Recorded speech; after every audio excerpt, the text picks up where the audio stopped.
The old and venerable home, once respected and valued, was now unlived in. The large garden that delighted all is currently growing with no rules. It's happy-go-lucky with vagabond roots, wandering harum-scarum, doing what it pleases. The giant snowballs thought bigger was better.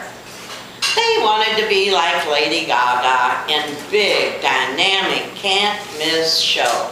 Why, you would think their ego was supersized with miracle growth. Some of the flowers were perennial powerhouses, doing great with that all-American look. Others acted like witch hazel had put a spell on them. The morning glory was still affectionate, the aster delicate, and the violet modest. But that innocent baby breath turned into a rascal. The ivy was crazed and rampaging, the clematis running amok. The roses were still sulking, and the marigolds were threatening a tantrum. I wasn't surprised. They were always jealous of the roses. The orchid was still refined, the dahlia elegant, and the jasmine sensual. But that gallant Sweet William became a scallywag. The snapdragon was snapping and the poppy was oblivious. The fragile azalea and the pure of heart lily were still friends with the gracious lady, Queen Anne Lace. Living on its own, Mother Nature had taught the garden to grow spontaneously and thrive naturally. Needing a respite from the humdrum, I chose a small village town, a vintage destination known for its scenic pleasures. Stately old inns with gracious lodging, waterfront piers, an arched footbridge, ambience and art. This interlude in a charming, friendly, picturesque place provided my body with rest. My soul was refreshed and vigorous from the temporary interval in a quaint, small universe. Two daughters, 6 and 16.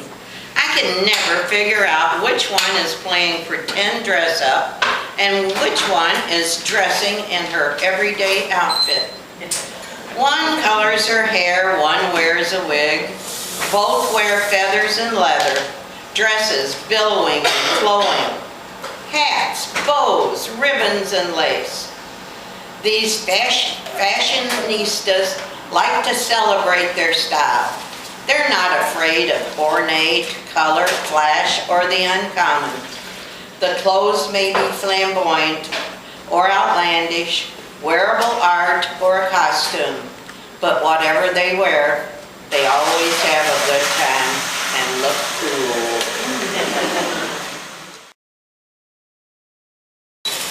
Two young people, madly in love. They marry.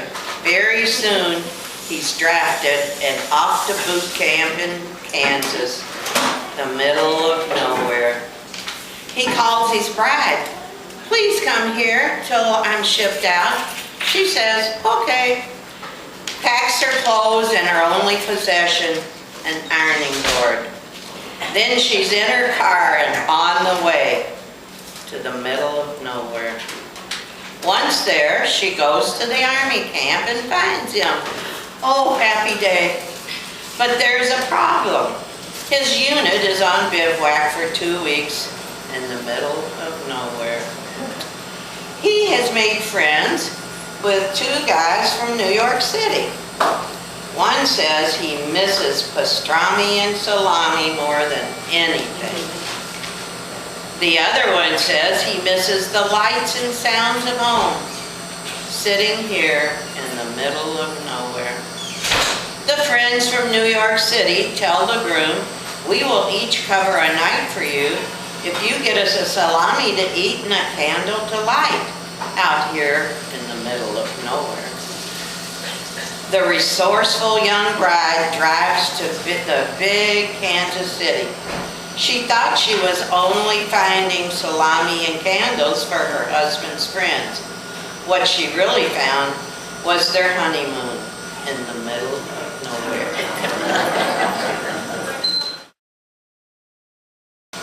Certain music makes me dangerous. I just have to dance. Arms flail, legs flap air while I'm singing at top volume. My dancing has been described as frenzied as a bee from a disturbed hive. It's my human vigor finding an outlet. Oh, save me from dullness. Give me drama, spirited fun, thrills and chills, funky, feisty, friendly. Give me loud music and sassy dancing feet. Pursued and wooed, married the dude and had a brood. Baby food, soul food, and barbecued seafood. Then came fast food, chewed while the coffee brewed. A pet was viewed. The idea was poo-pooed. The children boo-hooed, they ballyhooed. To save a family feud, we changed our attitude, became unglued, and named the pet St. Jude.